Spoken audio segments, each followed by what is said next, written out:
Entonces hablemos de los filtros. Estas unidades las utilizamos para eliminar partículas pequeñas, ¿cierto? Y material ligeramente disuelto que se encuentran en el agua a través de un proceso de absorción puramente físico, ¿listo? Entonces aquí tenemos un ejemplo de unos filtros muy conocidos en el sector de hidrocarburos, que son los filtros cáscara de maíz, que es esta imagen de estos filtros verdes que ustedes encuentran acá. Bueno, para el proceso de filtración primero hay que entender ciertas consideraciones que son fundamentales. Entonces, lo primero es que la filtración es un proceso en el cual se produce el paso de agua a través de un medio poroso. Entonces, toda la teoría de suelos que aparece tanto en la autoría como en las presentaciones empieza a tomar relevancia cuando vamos a hablar de los filtros. En el proceso se remueve material en suspensión de todo tipo. Entonces, pues tenemos bacterias, color natural, pequeñas partículas de material férrico y magnético y turbiedad. Adicionalmente, pueden removerse compuestos disueltos, que era lo que yo les decía hace un rato, causantes de sabores y olores. Varios fenómenos van a ayudar a este proceso de remoción. Entonces, primero tenemos un efecto del tamizado de las partículas entre los granos de material filtrante. Entonces, es importante la forma en la que están organizadas las partículas en el filtro, porque esto nos va a ayudar a eliminar más o menos partículas. Entonces, este efecto solo es importante en la remoción del material de mayor tamaño, o sea, el que puede quedar atrapado entre los espacios que quedan por las partículas del filtro. Y extrañamente, es responsable solo de una pequeña parte de la remoción del filtro. Entonces, esta es la primera consideración. La segunda tiene que ver con la sedimentación, difusión e hidrodinámica de las partículas.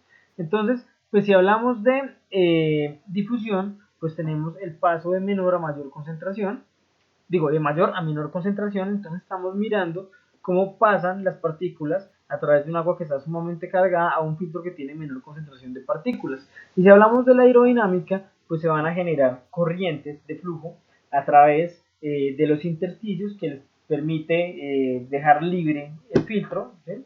Y pues digamos que estas corrientes pues nos va a dar una aerodinámica que va a ayudar a que las partículas se queden atrapadas en el filtro. Entonces, digamos que los fenómenos que a grandes rasgos influyen en esta segunda consideración son la fuerza de la gravedad, el movimiento browniano y los cambios de dirección en las líneas de flujo de agua que impulsan las partículas hacia la superficie de los gránulos del material de lecho filtrante, donde son atrapados por diferentes procesos. Entonces, ¿qué procesos nos ayudan a atrapar los gránulos? Primero, procesos de floculación y absorción eléctrica. ¿Por qué hablamos de procesos de floculación? Recuerden que la floculación, ¿cierto?, es un proceso en el cual partículas de un tamaño muy pequeño van chocando con otras partículas similares hasta formar una partícula más grande que se puede sedimentar. Lo mismo ocurre en los filtros. Entonces, una partícula pequeña queda atrapada en un intersticio y luego puede llegar otra partícula que se le puede pegar y al final pues se vuelve, digamos, que una masa mucho mayor de partículas. Eso con respecto a la remoción por floculación. Por otro lado, bueno, y específicamente se llama floculación por contacto, como lo tenemos acá en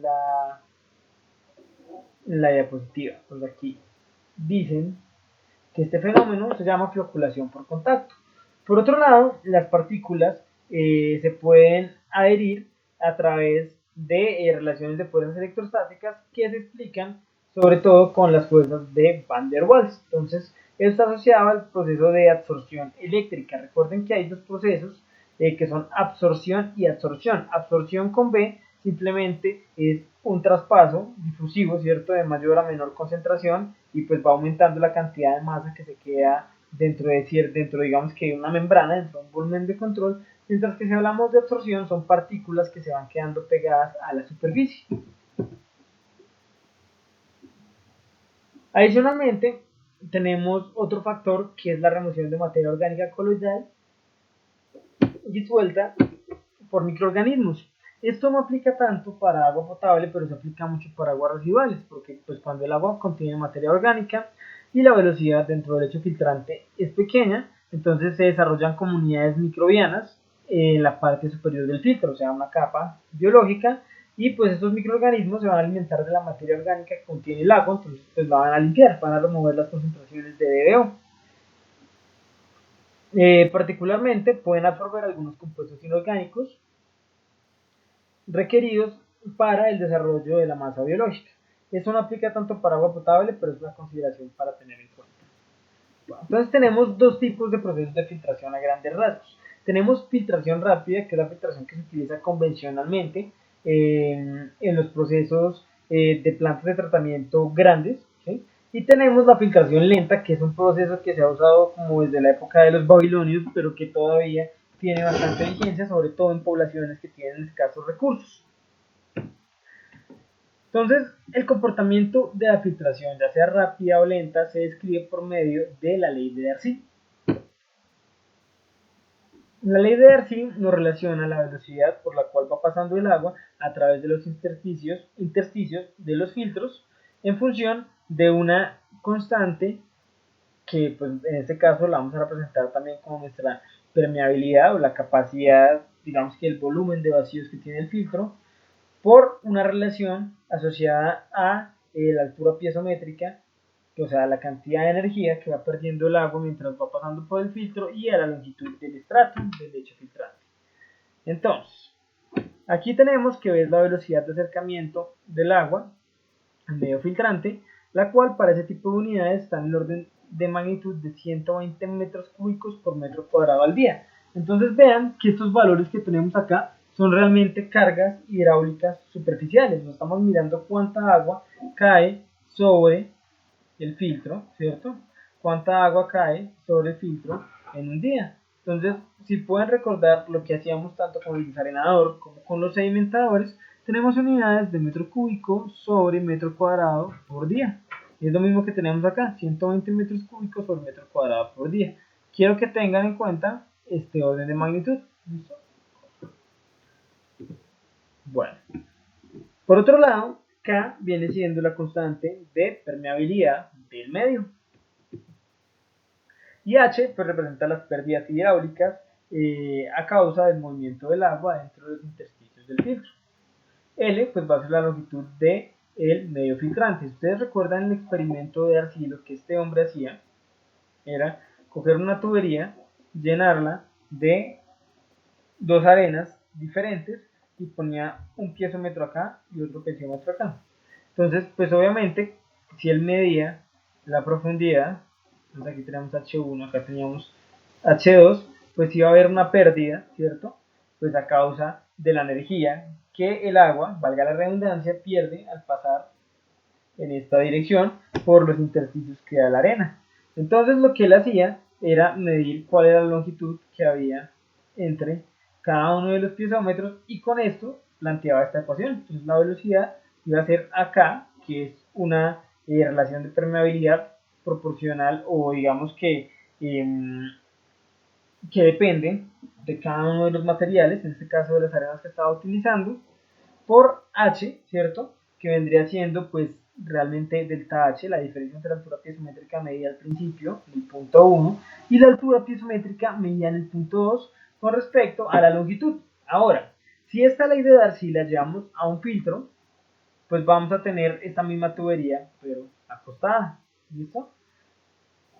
Y por acá vendría el caudal, entonces aplica exactamente lo mismo.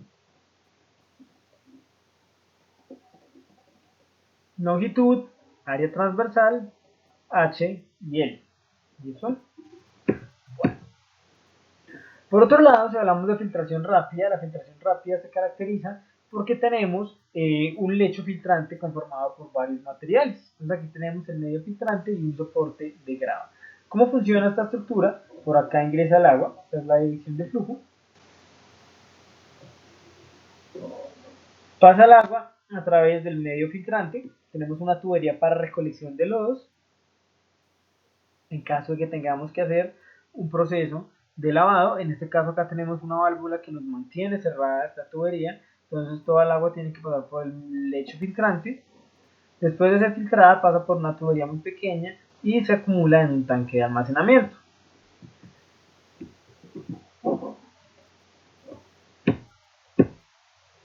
Entonces, si hablamos de la filtración rápida, tenemos que a medida que el material en suspensión transportado por el agua se remueve en el filtro, los intersticios se van llenando y el paso del agua se hace más difícil. Entonces, pues a medida que va pasando más agua, pues los espacios que tenemos, ¿cierto? Pues se van colmatando. Entonces, pues va a ser más difícil que pase el agua. El filtro llega a obstruirse de tal forma que la presión y la velocidad del agua terminan por arrastrar el material previamente removido. Entonces, hasta cierto punto, pues la presión nos va a ayudar a que el material, ¿cierto? Que ya había sido removido, pues se arrastre nuevamente. O sea, imagínense ustedes que tienen,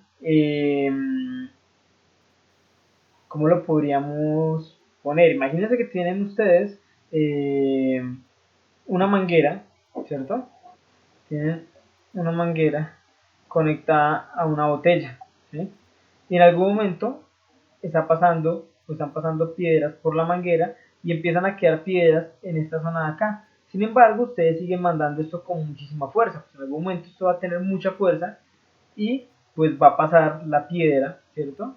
A la botella en la que estamos almacenando el agua. Entonces vean que ocurre exactamente lo mismo con el filtro, solamente que uno quiere que pues en estos poros queden retenidas las partículas. Si pasan, pues el filtro ya no está haciendo absolutamente nada.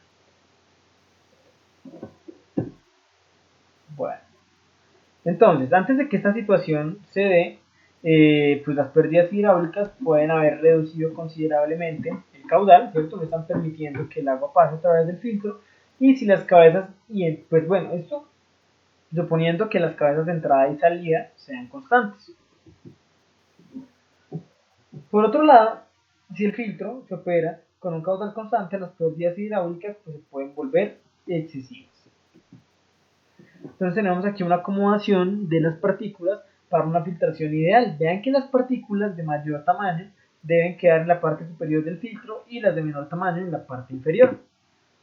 Por otro lado, lo que ocurre realmente es que las partículas se van acomodando por gravedad. Entonces, si se fluidiza el lecho, o sea, se desprenden todas las partículas que hay en el lecho, estas se vuelven a acomodar por medio de la gravedad y quedan de esta manera. ¿Por qué nos sirve esta configuración? Porque esta configuración nos ayuda a que primero se remuevan las partículas grandes y queden en la superficie y que cada vez vayan pasando partículas más pequeñas o fracción disuelta que vayan quedando adheridas a cada una de estas partículas. La condición real de filtración es de finos a gruesos. Es el resultado de la necesidad de lavar filtros, que es lo que yo les decía del proceso de fluidización. Entonces, en algún momento, nuestro filtro se colmata completamente y hay que lavarlo. Entonces, pues, sería muy caro tener que remover todo el material y volver a traerlo. Entonces, lo que se hace es un proceso de retrolavado.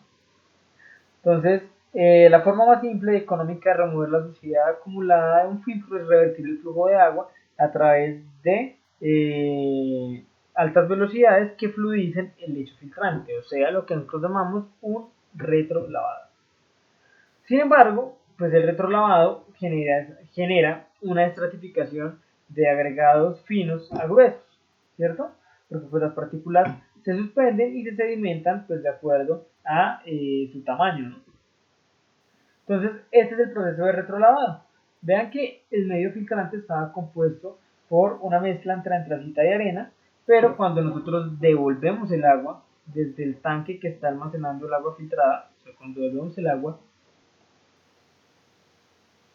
en esta dirección, lo que ocurre es que pues, se fluidiza el lecho. Entonces vean que se separan las partículas de arena de las de antracita, ¿sí? Incluso alguna fracción se puede perder acá, y el agua completamente sucia pues sale acá, se abre la tubería de lodos y se elimina. ¿Listo? Bueno, entonces vean que pues al ocurrir este proceso pues se estratifican las partículas. Entonces, para tratar este problema de retrolavado se han planteado diferentes alternativas. Entonces, la más utilizada es un lecho mixto. Entonces, por encima de la capa de arena se puede colocar una capa de un material de menor densidad y mayor tamaño. Entonces, vean que aquí lo que van a hacer es jugar con las densidades. Entonces, podemos tener partículas, o sea, imagínense, hablemos de densidades de esferas, podríamos colocar entonces partículas más grandes, ¿cierto? que floten como una partícula de icopor, ¿cierto? Y más pequeñas como una piquis, que definitivamente pues la partícula pequeña no va a quedar en la parte superior sino en la parte inferior. Entonces la forma de solucionar este problema es jugar con las densidades de las partículas, que es lo que dice acá. Si los diámetros se seleccionan cuidadosamente, es posible que las partículas de mayor tamaño tengan una velocidad de sedimentación menor que las de menor tamaño, por su menor densidad, que es lo que buscamos. Entonces, por debajo de la capa de arena también se puede colocar una capa de material de densidad mayor y de tamaño menor, el cual por su mayor peso se sedimenta después del lavado con velocidades mayores que las partículas de arena. Entonces, el arreglo que generalmente se utiliza en Estados Unidos, que vamos a ver en la siguiente diapositiva, y también en Colombia, es el famoso medio doble, que está conformado por antracita en la capa superior y arena en la parte inferior. Entonces, tenemos el medio doble, que sería antracita y arena, ¿sí? Y si le damos, digamos que un soporte con ilmenita o granate, pues podríamos tener un medio triple. Entonces, esto es muy eficiente para un proceso de filtrado y además, pues garantizamos que después del proceso de retrolavado, pues no se estratifica de una manera tan abrupta el material. Entonces, esa es la filtración rápida convencional y el proceso de retrolavado. Sin embargo, existen otros procesos de filtración, como el proceso de filtración reversa. Entonces, el proceso de filtración reversa simplemente consiste en inyectar el agua no por la parte superior, sino por la parte inferior de nuestra estructura, o sea, por acá viene el caudal. Entonces, en lugar de aplicar el agua de arriba hacia abajo, el flujo se puede introducir en la dirección contraria, de manera que se encuentre primero con las capas inferiores de mayor tamaño. Sin embargo, el método tiene el inconveniente de que el lecho se expande poco a poco a medida que las pérdidas crecen y la presión de poros aumenta. Para impedir que el lecho se rompa por la presión ejercida del flujo, se colocan rejillas en las capas superiores de material. Entonces, pues se va a dividir nuestra estructura, ¿cierto? En un sistema con capas o con una especie de rejillas, y pues esto se va a pernar al borde de la estructura para impedir pues, que se vayan a pasar las partículas de un estrato al otro. La filtración reversa fue utilizada con mucho éxito en Europa. Ahora, ¿qué consideración tiene esto? Que si ustedes tienen esto como un sistema cerrado y le están inyectando agua a presión, pues esto claramente en términos de esfuerzos se va a empezar a pandear de esta manera. Entonces hay que garantizar que la estructura pueda resistir esos esfuerzos internos para que no se vaya a reventar el filtro. ¿Listo? Del mismo modo, pues también esto supone pues un reto bastante grande en términos de manejo de esfuerzos e ingeniería estructural para garantizar que una estructura de esta sea 100% confiable. Bueno, entonces, eso con respecto a la filtración rápida. Entonces ya sabemos que los filtros rápidos son los que tienen diferentes materiales, generalmente son antracita, carbono activado, arena y una capa de soporte de grano. Bueno, si hablamos del material para los lechos filtrantes, entonces tenemos dos propiedades que son importantes. La primera es el tamaño efectivo, que nos dice que pues, se define de una manera empírica como el diámetro por debajo del cual se encuentra el 10% en peso o volumen del total de la arena. En este caso, esto es una definición arbitraria y empírica realizada por el estudioso de este tema, Heisen, que encontró experimentalmente que las características hidráulicas de un lecho de arena dependen básicamente del tamaño efectivo, o sea, el diámetro que se encuentra por debajo del 10% de la gradación que nosotros podemos sacar de ese material en una curva granulométrica. Otra relación que encontró también el señor Heisen es la relación que vamos a llamar con la letra U. Recuerden que el tamaño efectivo se define con la letra E, que es el coeficiente de uniformidad. Y este realmente es una medida arbitraria dada entre el 10 y el 60% de material, que nos va a decir qué tan uniforme es el material que tenemos.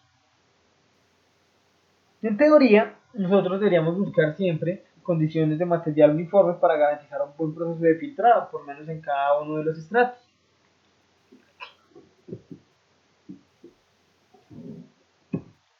Entonces aquí tenemos algunos valores típicos para el coeficiente de uniformidad y para el tamaño efectivo. Ahora, si nosotros aplicamos esto o lo vemos ya digamos que de una manera asociada a una granulometría, entonces recuerden que una granulometría es una curva en la cual nosotros vemos los diámetros de material, ¿cierto? A partir de un ensayo con tamiz, entonces podemos saber cuántas piedritas tenemos de 10 centímetros, cuántas de 5, cuánta arena tenemos, ¿sí me entienden?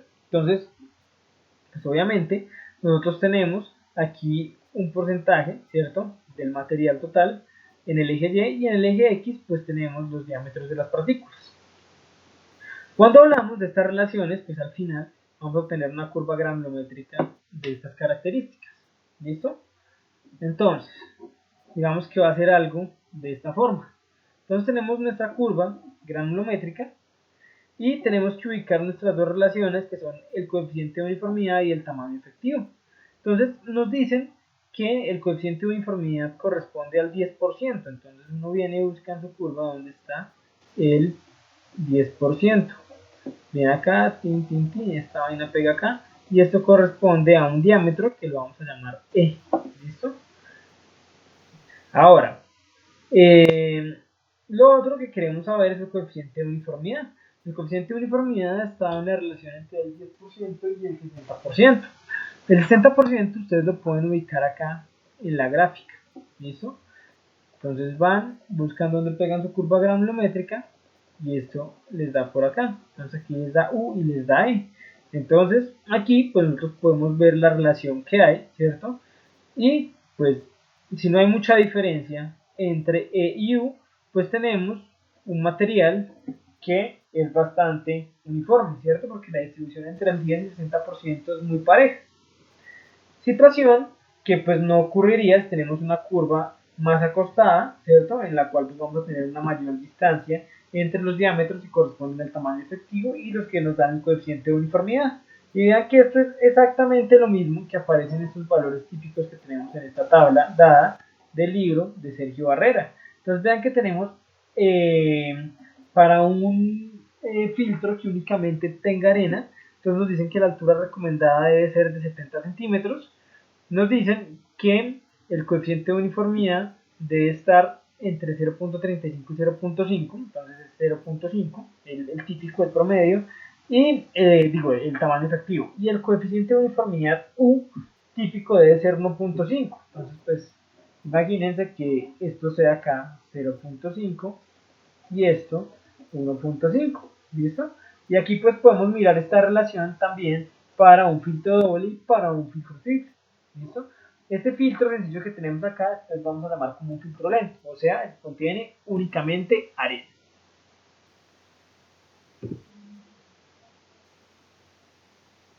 Bueno. Ahora, entonces, continuando con lo que son las características de los lechos filtrantes, pues nosotros debemos diseñarlos de acuerdo a los materiales que tenemos para granulometrías conocidas.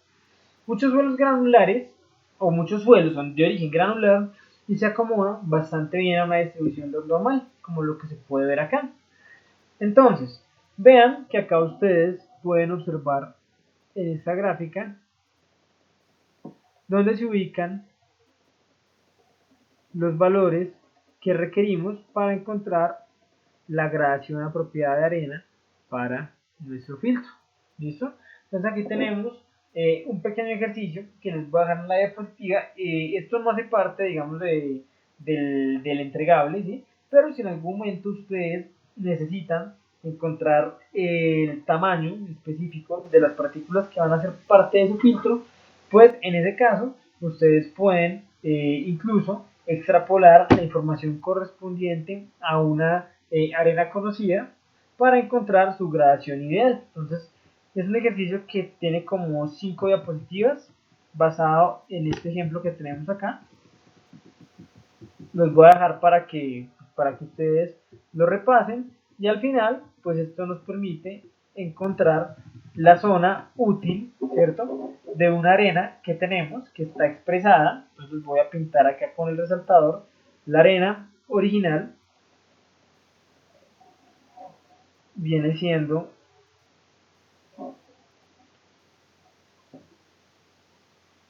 esta, o sea, esta curva granulométrica nos representa la arena disponible que tenemos, pero nosotros queremos un comportamiento de una arena ideal como esta que se ve acá. ¿Listo? Entonces, ¿qué es lo que hacemos? Simplemente haciendo uso de las definiciones de tamaño efectivo y coeficiente de uniformidad, pues trasladamos, ¿cierto? Esto y lo emparejamos a una curva ideal, que es la que nosotros quisiéramos tener, y con eso encontramos el rango de diámetros, o sea, de tamaños, que nos sirven para nuestro filtro. En este caso, ese rango de tamaños está entre 5 por 10 a la menos 1 y 8 por 10 a la menos 1 centímetros. ¿Listo?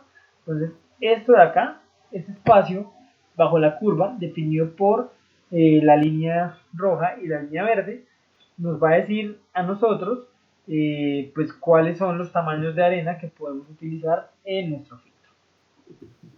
Bueno, entonces, aquí terminamos la primera presentación, definimos cuáles son las consideraciones básicas por las cuales funciona un filtro, definimos el filtro rápido y miramos cómo es importante tener en cuenta estos conceptos de tamaño efectivo y coeficiente de uniformidad para poder pues definir el material que vamos a utilizar en el filtro. Ahora vamos a mirar cuáles son los filtros lentos y cuál es la hidráulica de filtración. Conociendo la hidráulica de filtración y guiándolos con la norma, ustedes van a poder predimensionar filtros.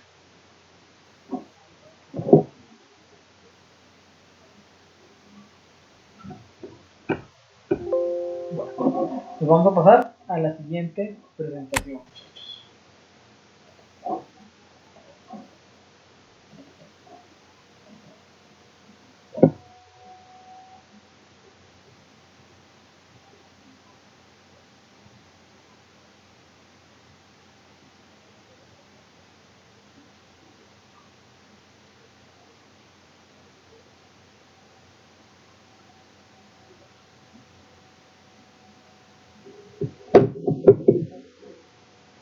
Bueno, entonces, hablemos ahora de la filtración lenta. Entonces, todo lo que habíamos hablado hasta el momento previo hacía referencia al proceso de una filtración rápida utilizada en tiempos modernos. Les voy a pedir una excusa en este momento para compartir la pantalla de la siguiente presentación para que les quede también registrada en la plataforma BitBlueButton de Canvas.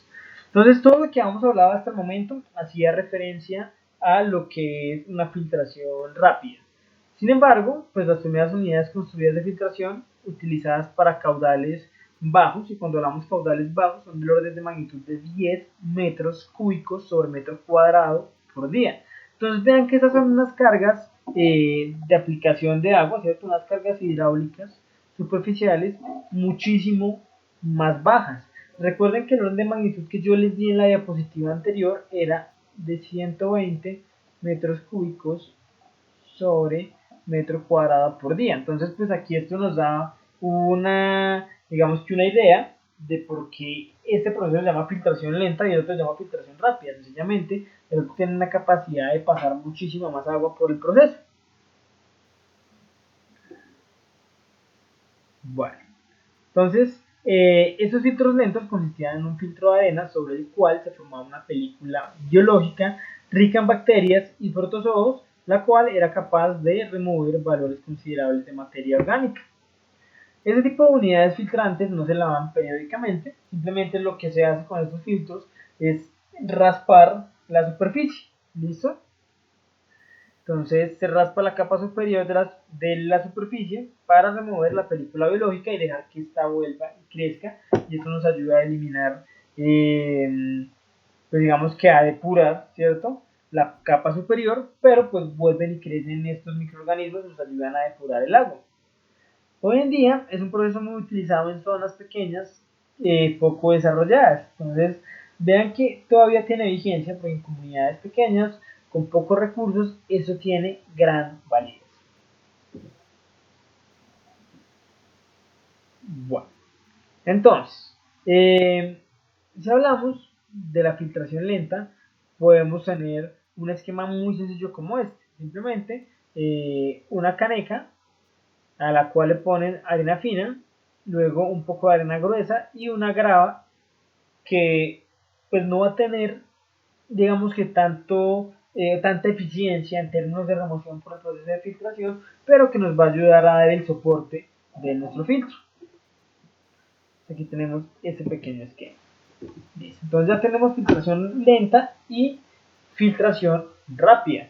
Ahora vamos a hablar de lo que es la hidráulica de los procesos de filtración. Entonces, para hablar de la hidráulica de los procesos de filtración, vamos a partir de la ecuación que utilizamos para definir las pérdidas por fricción. Entonces, ¿qué nos va a generar fricción acá en nuestro sistema? Pues sencillamente el paso del agua a través de los intersticios que tenemos disponibles. Entonces, para este caso, recuerden que la ecuación de Darcy se define de la siguiente manera. F va a ser el factor de fricción, que es inversamente proporcional al número de renos debido a que el flujo es esencialmente laminar. L va a ser la longitud del camino que recorre el agua dentro del medio filtrante. D es el diámetro promedio de los conductos por los cuales fluye el agua. Entonces vean lo complicado que sería aproximar esto, ¿cierto? Encontrar ese diámetro promedio entre todos los intersticios que tiene el filtro. Ahorita vamos a mirar cómo podemos, digamos que mejorar o hacer una exposición que nos permita calcular esto de una manera más fácil. B es la velocidad real del agua dentro de los intersticios del material. Ahora, esa fórmula se puede desarrollar para el caso especial de la filtración teniendo en cuenta ciertas equivalencias. Entonces aquí es donde empezamos nosotros a modificar nuestra ecuación para que pues, podamos utilizarla y tenga cierto sentido físico. Entonces, primero, nosotros tenemos que la variable D, que es el diámetro por medio de los conductos, la vamos a representar en términos del radio hidráulico. Y de 4 veces el radio hidráulico de los conductos. Recuerden que el radio hidráulico es el área sobre el perímetro mojado. Bueno, el radio hidráulico se puede expresar de la siguiente forma para los problemas de filtración. Entonces, recuerden que es área sobre el perímetro mojado, pero como estamos hablando de una situación en 3 dimensiones, que se puede representar como el área de flujo sobre el perímetro de los conductos, y para manejarlo en 3 dimensiones lo vamos a multiplicar por la longitud. Entonces, si multiplicamos el área de flujo por la longitud, pues vamos a tener el volumen de agua que tenemos en el filtro. Y si multiplicamos el perímetro de todos los conductos por la longitud, pues vamos a tener toda el área superficial por la cual va a pasar el agua. Ahora, esta relación pues no es estrictamente correcta, ¿cierto? Desde el punto de vista geométrico. Por lo tanto, pues es una relación de proporcionalidad en términos de la igualdad que estamos asumiendo. Pero, o sea, físicamente no tiene total relevancia, pero pues es la aproximación que hacemos para poder desarrollar este tipo de ejercicios. Podemos establecer también entonces las siguientes relaciones. Aquí estamos hablando de volumen del agua y el volumen del agua lo podemos representar en función de la porosidad. Entonces, el volumen del agua va a ser F por el volumen total, donde F va a ser nuestra porosidad. Entonces, el volumen de arena va a ser 1 menos F por el volumen total, o sea, su complemento. Así que podemos expresar el volumen de agua en función del volumen de arena como F sobre 1 menos F por el volumen de arena. Y si volvemos a nuestra relación del radio hidráulico, pues podríamos representar esto como el volumen total de agua sobre el área superficial de la arena. Y al final, incluyendo este valor de F, que va a ser nuestra porosidad, podemos tener que F sobre 1 menos F por el volumen de arena sobre la superficie de arena nos representa el radio hidráulico. Entonces ven, con esta demostración le dimos un giro a lo que estábamos manejando previamente y ya no estamos hablando del volumen del agua, sino del volumen de la arena. de las partículas que tenemos en el filtro. La relación entre el volumen y la superficie es igual para el total de la arena y para un grano promedio. Entonces, se asume en este caso que siempre vamos a manejar partículas esféricas. Entonces, si hablamos de partículas esféricas, pues el volumen de una esfera en función del diámetro lo podemos representar como pi por el diámetro al cubo sobre 6. Y su superficie, pues sencillamente termina siendo la derivada, ¿no? Entonces, en este caso, pues nos da pi sobre d al cubo. Si encontramos una relación entre el volumen y la superficie, pues se va a ir pi, se va a ir d al cuadrado y nos va a quedar d sobre 6.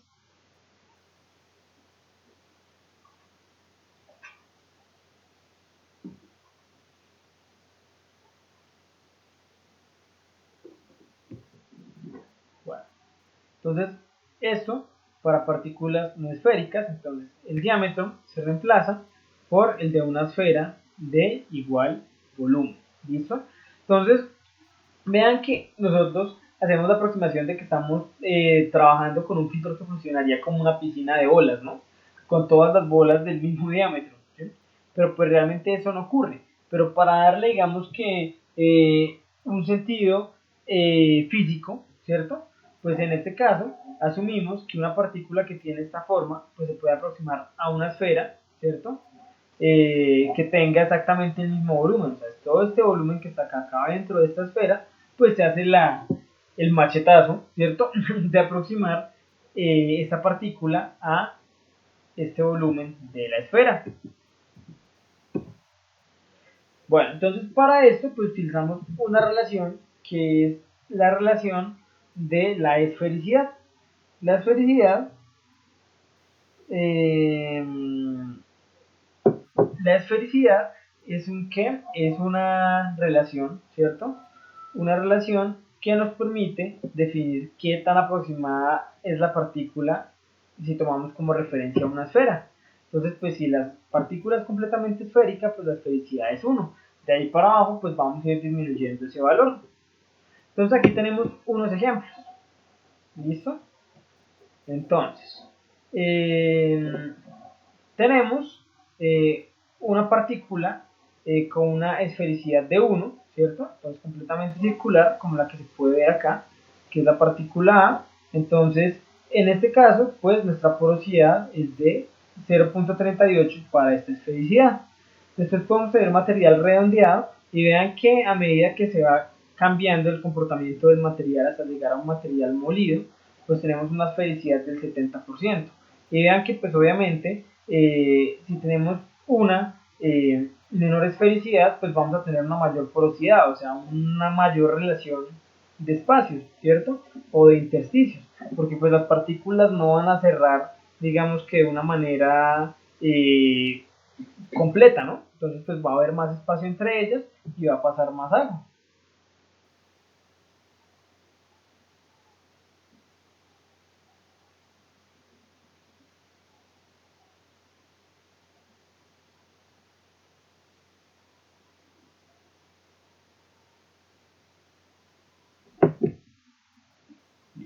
Entonces aquí tenemos, digamos que esta relación. Bueno, entonces, si vamos uniendo, digamos que todas estas relaciones que hemos encontrado, pues vamos a llegar a una relación para el radio hidráulico que va a ser igual a F sobre 1 menos F por psi por D sobre 6. Entonces vean que está teniendo en cuenta la porosidad, está teniendo en cuenta la esfericidad y está teniendo en cuenta el diámetro teórico que deben tener nuestras partículas en el filtro. Por otro lado, pues nosotros podríamos despejar el diámetro en función del volumen, ¿cierto? La velocidad promedio entre las partículas se puede escribir a partir de la ecuación de continuidad de la siguiente manera. Entonces, con esto solucionamos parte del radio hidráulico en nuestra ecuación grande, en nuestra ecuación de Darcy. Ahora vamos a mirar cómo podemos expresar la velocidad, pues teniendo en cuenta nuestra relación del filtro, en el cual pues, el agua está pasando por muchos poros a través de la sección transversal. Por lo tanto, el caudal va a ser igual a la velocidad por el área, y esto va a ser igual a la velocidad real sobre el área de vacíos. Entonces recuerden que nosotros tenemos una ecuación de continuidad en la cual nos dicen que el caudal 1 es igual a el caudal 2, ¿cierto? Entonces se mantiene el caudal. Nosotros sabemos cuál es la velocidad con la que está aproximando el agua y sabemos cuál es el área, ¿cierto? Total por la cual va a pasar el agua, o sea, el área total del filtro. Sin embargo, esto debería ser igual a la velocidad real, ¿cierto? Que va a tener el agua dentro del filtro, que va a ser mucho mayor, sobre el área, ¿cierto? De cada uno, o la sumatoria de todos los huequitos por los cuales va a pasar el agua, que es el área real, ¿cierto? Que va a ser el área de vacíos. Entonces, en teoría esto debería cumplirse. Así que nosotros podríamos despejar la velocidad real en función de la velocidad de aproximación sobre el área de vacíos. Pero recuerden que esto es una relación en 3 dimensiones, ¿no? Porque este filtro tiene una profundidad, ¿no? O sea, tiene una longitud, ¿listo? Entonces, esta longitud, ¿cierto? Que nosotros tenemos acá, pues nos permitiría convertir esto en un volumen. Entonces tendríamos el volumen, ¿cierto? Por el volumen total sobre el volumen de vacíos. ¿Listo? Y esto, sencillamente, se puede transformar en la velocidad sobre la porosidad, porque el volumen total sobre el volumen de vacíos, pues es lo mismo que tener 1 sobre F. ¿Listo? Entonces, aquí tenemos que nuestra velocidad real se puede expresar como la velocidad de aproximación sobre la porosidad. Entonces, esto nos simplifica muchísimo más nuestra ecuación. Bueno, entonces aquí ya sabemos cómo solucionar el tema de la velocidad, cómo solucionar el tema de la geometría. Ahora, la otra relación que aparece en esta ecuación es el número de Reynolds y se puede expresar de la siguiente manera. Entonces ustedes saben que Reynolds nos relaciona las fuerzas inerciales con respecto a las fuerzas viscosas. Entonces, para este caso, pues Reynolds va a ser la masa por unidad de tiempo sobre mu por el perímetro de fricción. Y se puede representar de la siguiente manera. Entonces, masa por unidad de tiempo va a ser igual a la densidad por pi por el diámetro al cuadrado sobre 4 por b sobre f. Y mu por el perímetro de fricción, pues va a ser pi por el diámetro. Reemplazando el diámetro por 4 veces el radio hidráulico, despreciando términos constantes, ¿sí? O sea, solucionando esta expresión matemática que tenemos acá, nos da una relación del número de Reynolds igual a B por ρ por R, siendo el radio hidráulico sobre mu por F. Entonces aquí solucionamos también la parte de la relación entre las fuerzas inerciales y las fuerzas viscosas. Por lo tanto, toda esta cháchara, todo ese cuento que yo les he echado a ustedes, nos convierte en nuestra ecuación de Darcy, la que veíamos en tuberías, en una adaptación que podemos utilizar para las ecuaciones de los filtros de la siguiente manera. Entonces, H va a ser igual a L por K sobre G por mu sobre ρ por 1 menos F, todo eso al cuadrado sobre F al cubo, por la velocidad de aproximación por 6 sobre la esfericidad por el diámetro de las partículas al cuadrado.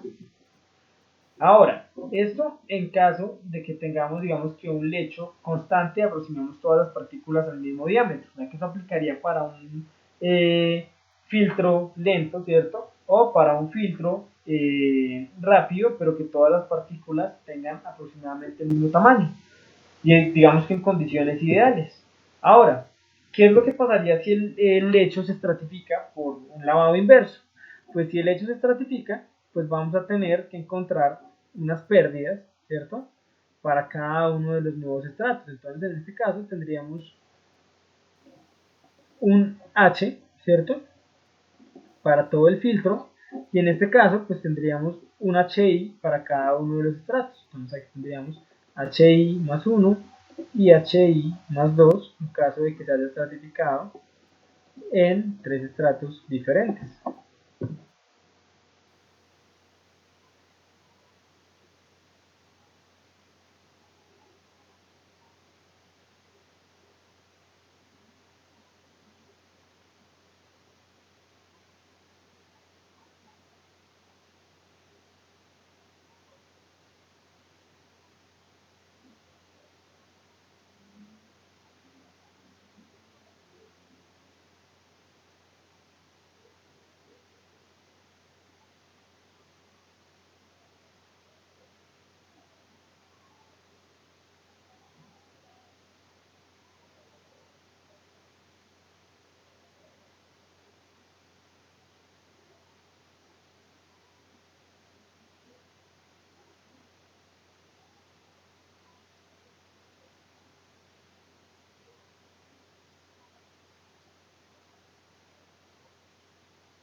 Listo.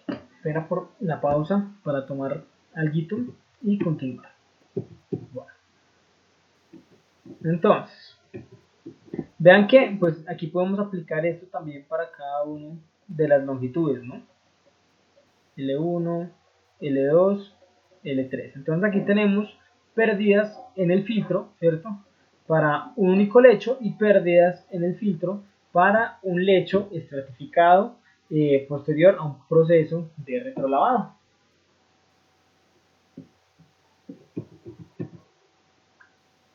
Bueno, suponiendo que la longitud del estrato es proporcional al volumen y a su vez el volumen es proporcional al paso del estrato, podemos obtener la siguiente relación. ¿Listo?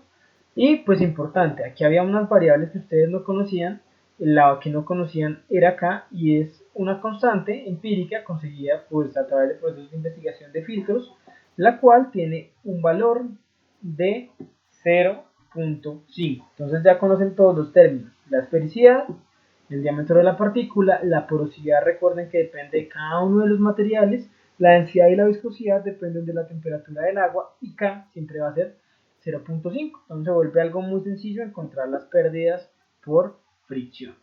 Bueno, entonces esa es la hidráulica básica. Entonces ya tenemos filtros rápidos, filtros lentos, cálculo de pérdidas por fricción. En caso de que ustedes tengan que tener o realizar un proceso de retrolavado, aquí en la presentación yo les dejo las ecuaciones que deben utilizar para mirar cómo se va fluidizando el filtro. ¿Listo? Acá se las voy a dejar. Sin embargo, me voy a saltar esta parte para llegar a las consideraciones básicas que tienen que tener en cuenta para diseñar un filtro y para ir a la parte de la normativa que les va a decir a ustedes pues cómo podemos predimensionar el filtro.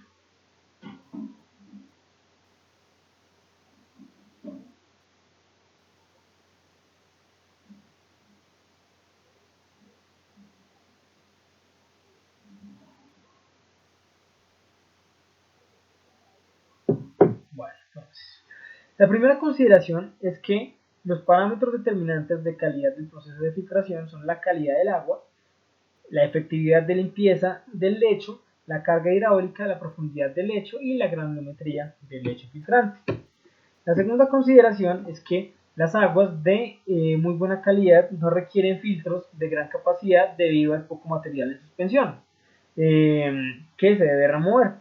En esos casos se podrá trabajar con unidades de grano mayor y profundidad menor, en las cuales las pérdidas hidráulicas y los costos de construcción son menores.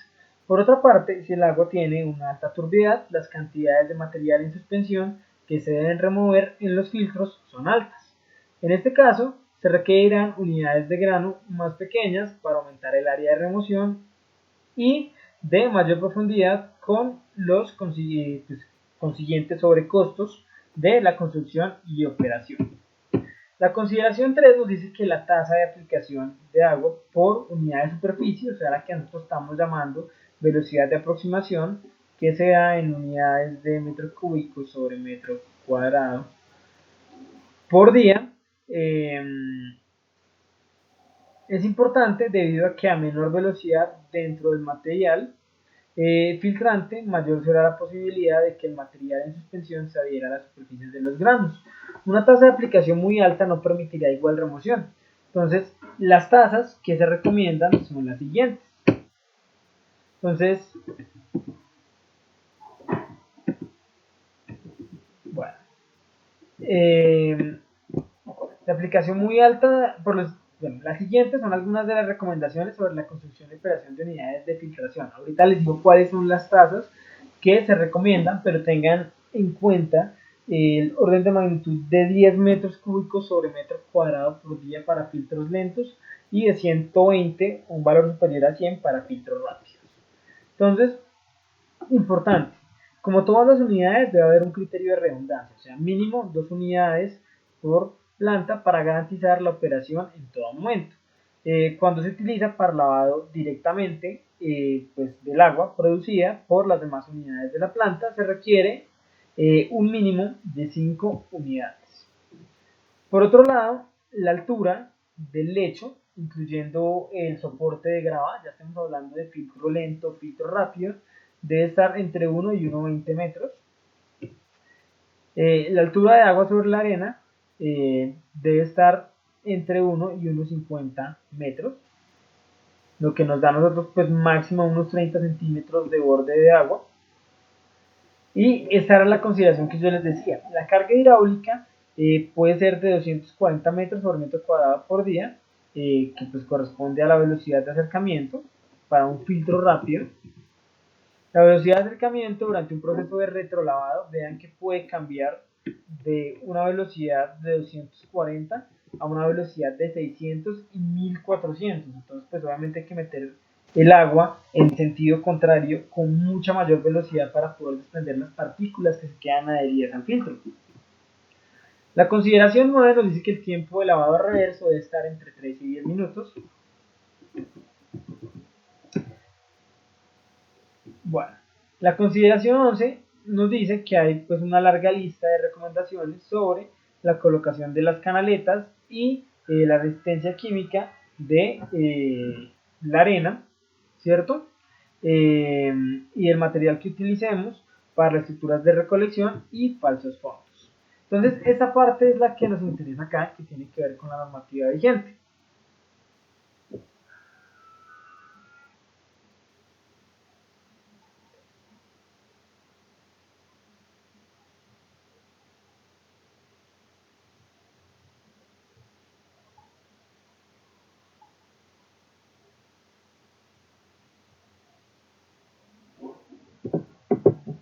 Entonces tenemos el artículo 114 que nos habla de filtración convencional y nos dice que debe desarrollarse un estudio de alternativas multicriterio con el fin de definir el tipo de tecnología de filtración que se va a utilizar, teniendo en cuenta la turbidez objetivo a la salida y el dimensionamiento de las unidades. Debe tener como referencias los criterios tanto de la tabla 10 como de la tabla 11. Entonces la tabla 10 pues nos da los dos tipos de filtros, entonces filtración lenta con lecho simple y filtración rápida y filtración mixta, ¿cierto? Que es lo que nosotros tenemos acá. ¿Listo? Bueno. Entonces vean que lo primero es la tasa de filtración, que esta tasa de filtración es la misma carga hidráulica superficial o velocidad de acercamiento de las que yo les he venido hablando. Vean las unidades. Metro cúbico sobre metro cuadrado por día. Entonces vean que para filtración lenta entre 7 y 14, por eso les daba yo ese orden de magnitud de 10, y filtración rápida mayor a 120 para un lecho simple, y filtración rápida con un lecho mixto, pues podemos llegar incluso a un valor de 350. Bueno, y pues acá tenemos las profundidades de los medios. Entonces, para una filtración de lecho mixto, pues tenemos el lecho de antracita y arena. Acá simplemente pues tenemos lechos simples. Entonces aquí la tabla 10 nos dice más o menos cómo debemos organizarnos nosotros. Ahora, la tabla 11 nos dice los rangos de tasa de filtración lenta para múltiples etapas de filtros tipo FIME, ¿cierto?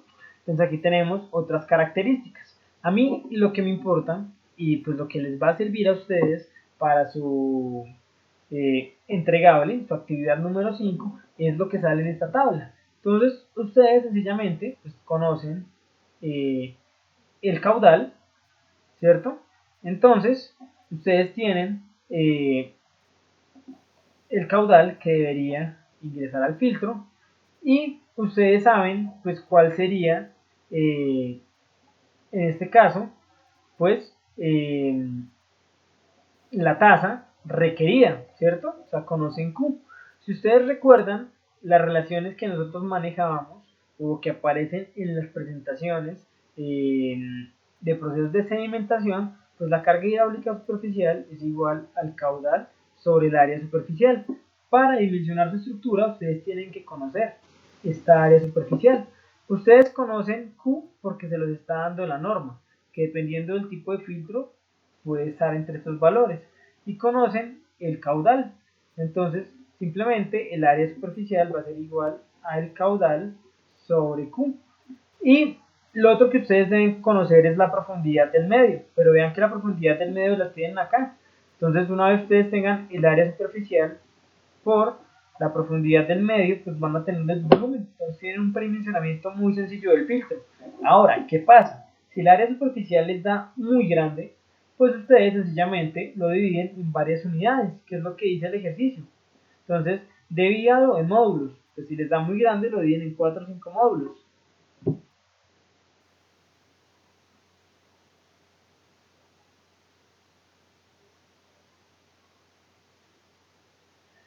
¿Listo? Entonces vean que es muy sencillo. Ahora, pues el parágrafo dice que cuando el lavado de los filtros rápidos se hace con una fuente externa o un tanque de lavado, el número mínimo de unidades debe ser 3 y para lavado mutuo el número mínimo de unidades debe ser 4. ¿Listo? Su velocidad ascensional no debe ser menor a 0.6 metros sobre minuto. Entonces nos dan una relación de cómo debe ser ese proceso de lavado. Bueno, entonces con esto terminamos la parte de los filtros. Ahora vamos a cerrar nuestro curso con lo que hace referencia al proceso de desinfección. Nuevamente les comparto ya la última presentación.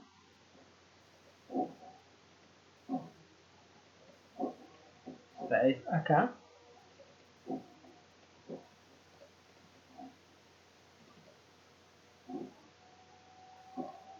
Que es esta presentación que tenemos acá. Vamos a pasar a la parte de los procesos de desinfección y les voy a dejar pues en la presentación el tema de ablandamiento químico para que lo vayan estudiando. Entonces, el proceso de desinfección, también les comparto la pantalla acá por Big Blue Button.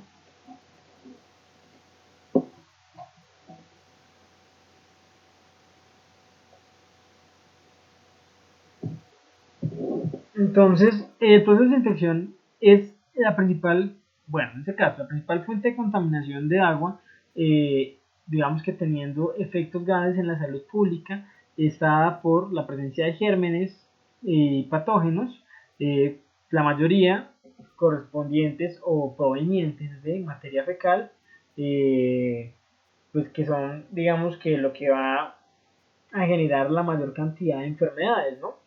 Entonces, con el fin de detectar y cuantificar la contaminación fecal del agua de consumo, se ha desarrollado un ensayo de laboratorio para medir el contenido de bacterias más comunes en los residuos fecales. Entonces, pues digamos que estas bacterias son las que nosotros conocemos como coliformes y hay una especie específica que es la E. coli, que es la que nosotros analizamos.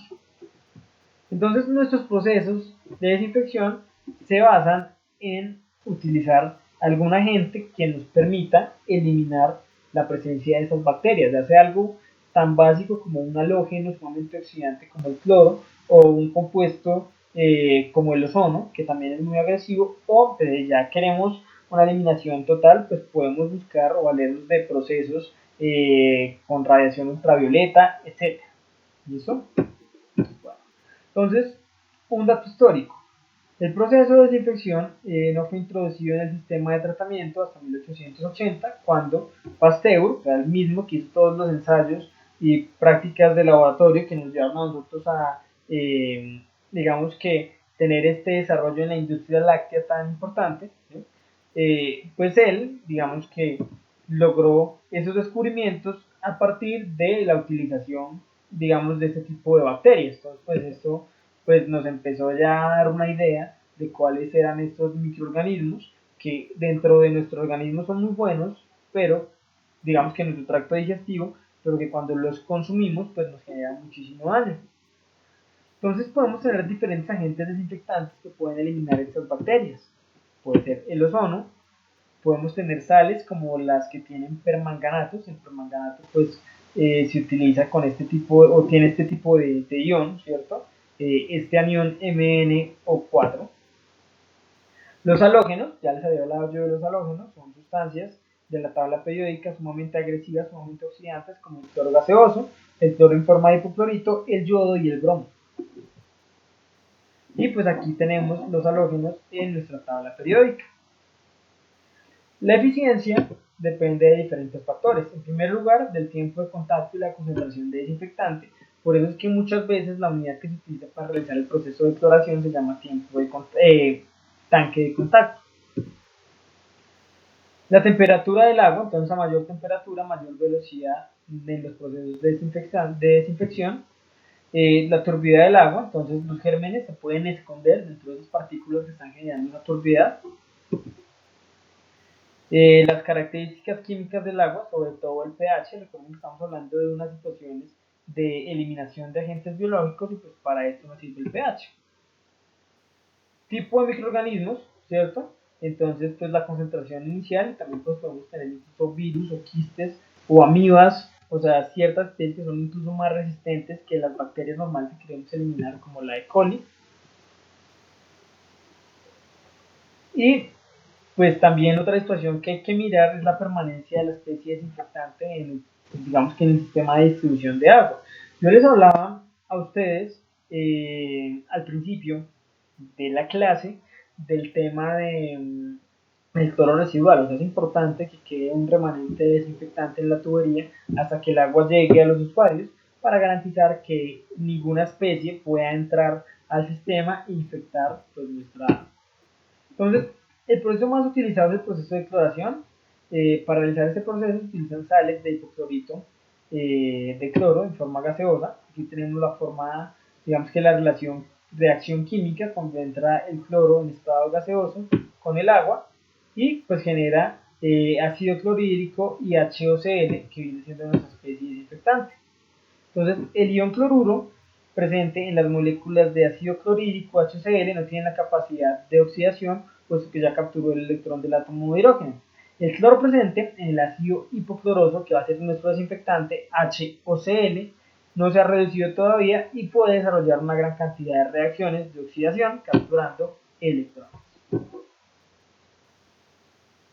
Entonces se les hace conocido esto que ocurre acá, pues es lo mismo que pasa con la capa de ozono, con estas dos especies de CFCs, pues es lo mismo, son reacciones de moléculas de cloro en cadena, solo que en la capa de ozono destruyen la capa de ozono, en el agua nos ayudan a eliminar los microorganismos. La especie que mejor se acomoda es el ácido hipocloroso. El contenido de ácido hipocloroso e ion hipoclorito del agua es lo que determinamos como cloro residual libre. Importante, la radiación solar pues, puede afectar las moléculas de cloro, por eso cuando ustedes compran un desinfectante, un cloro, que eso viene en una botella que impide el paso de la luz. Y aquí tenemos pues cómo se va disociando ese ácido hipocloroso por efecto de la radiación, por eso hay que tenerlo aislado del sol. Generalmente, cuando el agua contiene además materia orgánica, se forman las cloraminas, que son estas especies nitrogenadas con cloro, que antiguamente se utilizaban para procesos de desinfección, pero después nos dimos cuenta que pueden tener cierto riesgo para la salud pública. Entonces, las cloraminas se conocen también como cloro residual combinado y tienen alguna capacidad de desinfección. En alguna época fueron muy utilizadas, pues presentaban ciertas ventajas con respecto al cloro residual libre debido a su menor potencial de oxidación. Sin embargo, tienen menor efectividad como desinfectante y estudios recientes muestran que las cloraminas son cancerígenas. Entonces, por eso hay que eliminarlas. Por lo tanto, se ha vuelto muy común el uso del proceso de cloración hasta el punto de quiebre. Y ese es un concepto básico que ustedes van a encontrar siempre en desinfección. Entonces, el punto de quiebre es en el cual se agrega el cloro necesario para destruir las cloraminas y todas las formas similares de materia orgánica. Entonces, la suma del cloro combinado con el cloro libre, pues nos da el cloro total, o sea, el cloro libre más cloro combinado igual al cloro total, y pues el aparato que nos permite medir esto es un clorímetro. Entonces, nosotros utilizamos nuestra muestra, le aplicamos un indicador y ponemos esta unidad, digamos que la muestra la ponemos en este equipo, ¿cierto? Y este equipo nos permite decir qué concentración de cloro tenemos. Bueno, entonces acá hay un par de ejercicios que les voy a dejar, pero teniendo en cuenta lo que les interesa a ustedes, de acuerdo con el entregable, pues necesitan realmente es poder predimensionar una estructura. Entonces, acá tenemos las reacciones de cloro con el amoníaco que forman las cloraminas. Entonces aquí tenemos la cloramina, vean que estas son especies nitrogenadas, especies orgánicas, ¿cierto? Más el ácido hipocloroso, y esto pues nos va a formar, ¿cierto? Nuestras cloraminas. Entonces tenemos la monocloramina, y ahí sucesivamente pues vamos a tener la dicloramina y la tricloramina. ¿Listo?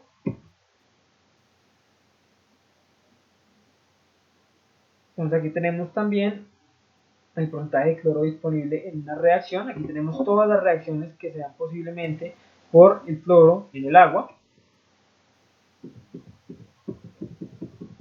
Entonces, otro ejercicio de equivalencias químicas importante, el punto de quiebre. Entonces, los procesos de desinfección con cloro han sido cuestionados en los últimos años por la formación de triarometanos cancerígenos, cuya formación puede explicarse con la siguiente ecuación. Entonces, no solo las cloraminas, sino también los triarometanos. Y este es el punto de quiebre. Entonces vean que aquí tenemos la demanda de cloro, tenemos la aplicación de cloro, acá se generan las cloraminas, que son esta barriguita que se forma acá, y aquí se destruyen todas las cloraminas y únicamente después del punto de quiebre queda cloro. ¿Listo? Este ácido hipocloroso que nos va a servir para dejar un remanente de cloro residual en el agua. Entonces, importante, ¿cómo podemos calcular nosotros la dosis de cloro? La dosis óptima de cloro la podemos calcular a partir de la concentración de especies nitrogenadas, que es lo que ocurre acá. Entonces, el cálculo de la dosis óptima para desinfección con cloruro de amonio, que es la práctica que se hace generalmente en laboratorio de manera presencial en el curso de potabilización, nos indica que la dosis en miligramos por litro de desinfectante pues va a ser una dosis teórica igual a 10 por NH4. Entonces, en este caso, pues lo que vamos a utilizar como agente va a ser cloruro de amonio NH4Cl, y eso se va a disociar en NH4 y Cl. Entonces, para la cual pues tenemos el cálculo de la disociación de forma estequiométrica, es una relación 1 a 1. Entonces, si nosotros queremos calcular la dosis teórica de NaOCl, entonces este NaOCl es la sal de cloro, el hipoclorito, ¿cierto? Entonces, este NaOCl es el famoso Clorox, el que ustedes compran como desinfectante. Entonces nos dicen que tenemos una muestra de 7 miligramos por litro de cloruro de amonio y queremos desinfectarla con Clorox. ¿Cómo hacemos el cálculo? Pues simplemente una relación estequiométrica. Entonces 7 miligramos por litro de NH4Cl, hacemos el paso de miligramos a gramos, de gramos a moles, ¿cierto? Como la relación es 1 a 1, entonces una mol de NH4 equivale a una mol de NH4Cl. Utilizamos la relación de los pesos moleculares nuevamente, y esto nos da una concentración de 2.33 miligramos de NH4. Ahora, ¿cuál es la dosis óptima? 10 veces esta relación que ya obtuvimos. Entonces, la cantidad de hipoclorito que tenemos que aplicar es 23.3 miligramos de NaOC. Bueno. Con respecto al proceso de desinfección, que es lo que a ustedes les interesa, aquí les dejo un ejemplo de un tanque de contacto. Este es aplicado para una planta de tratamiento de aguas residuales, pero la lógica viene siendo exactamente la misma. Entonces aquí tenemos 4 pasos que nos permiten determinar cuál va a ser, en este caso, pues el dimensionamiento de nuestra estructura. Y con respecto a la normativa, tenemos el artículo 121 de desinfección, nos dice que se deberá incluir la desinfección como elemento del tren de tratamiento en todos los sistemas de potabilización. Entre los procesos de desinfección que pueden utilizarse está la cloración y pues los compuestos. Entonces tenemos el hipoclorito de sodio, o sea el Clorox, el hipoclorito de calcio, sea OCl, el dióxido de cloro, los oxidantes mixtos, etc. ¿Listo? Bueno. El parágrafo 1 nos dice que debe definirse un residual del desinfectante que garantice el impedimento del crecimiento microbial en cualquier punto de la conducción o red de distribución. En caso de uso de ozonización y radiación ultravioleta, debe completarse con un desinfectante secundario. Entonces vean que igual por normativa aplicar únicamente un proceso de radiación ultravioleta o de ozonización no implica que no se deje un desinfectante para un remanente de cloro residual. Entonces, aquí tenemos una tabla de la normativa vigente, ¿cierto? Que nos ayuda a mirar cuáles serían las dosis de cloro aplicadas de acuerdo al pH y la temperatura que encontramos en el agua. ¿Sí? Eso con el fin de inactivar coliformes totales, ya que esos no están en términos de coli, sino en términos de coliformes totales. Entonces, yo les dejo la presentación. Sé que es bastante temática, pero con eso pues ya les queda un paso a paso para enseñar una estructura de tanque de contacto y también pues la lógica, ¿cierto?, de los procesos de filtración, y más o menos les expliqué cómo pueden predimensionarlo para colocarla en su entrega.